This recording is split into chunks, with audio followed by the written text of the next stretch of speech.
During our own in-depth, long-term investigations into the possibility of our small planet once being home to possibly multiple developed civilizations, each met cataclysm, thus each lost civilizations, as far as mainstream academia would accept, civilizations far more advanced than will ever be academically shared, never even considering the possibility that one was indeed once responsible for the many inexplicably precise yet enormous ancient ruins found all over the world. We recently did an exposé regarding the Bosda Caves.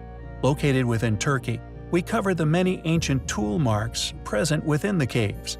It was an ideal place for us to launch a pursuit into whether we could identify multiple lost civilizations. We pursued the identification of signature features within and amongst the many enigmatic stone-cut scars left by ancient technologies once used to create these incredible sites.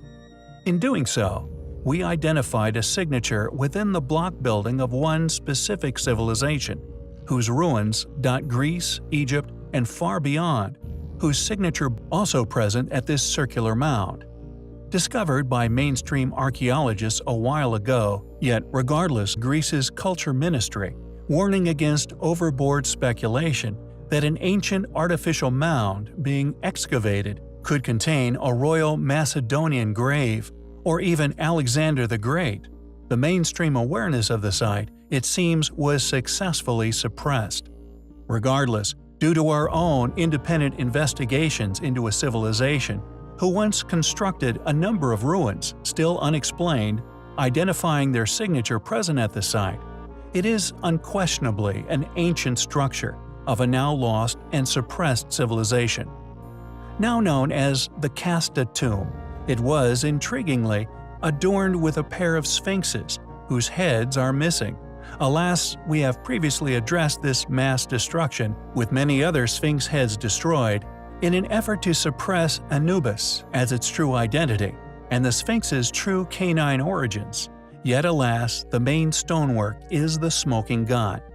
The compounding factors indicating that this site was once built even quite possibly by the Great Pyramid builders, due to the addition of sphinxes, yet it has been successfully stifled from mainstream view. These headless sphinxes, clearly of a canine nature, and as we have previously postulated in regards to the Great Sphinx of Giza, was in fact once depicted as the head of Anubis, and the water erosion theory, a convolution in an effort to hide the fact that the Great Sphinx once rested within a great lake, namely Anubis Lake. Yet I digress. The circular structure within Greece may have indeed once been built by this same, once inexplicably advanced ancient civilization. Yet alas, any academic study, funded by mainstream institutions, will never accept or even consider the possibility of any advanced civilization, regardless of the precision evident in their stonework, once anywhere as close or even more advanced than us today, ever having existed. This advanced yet most likely claimed as Greek ruin may have indeed been used by said characters as their tombs as claimed. Unfortunately, however, said tomb is also often claimed as their handiwork as well, regardless of the inexplicable features present upon all these sites. Whether claimed as Greek or Roman, the size and indeed precision of some of the blocks often present are far out of their capabilities, yet these mainstream conspiracy theories remain the status quo, regardless of said evidence. It is a system of denial in process, and we think, for good reason, although argued as the burial site of Alexander the Great, the signature features never lie, allowing us, no matter how controversial, to date this relic to a forgotten time within history. It is a debate and a site which we find highly compelling.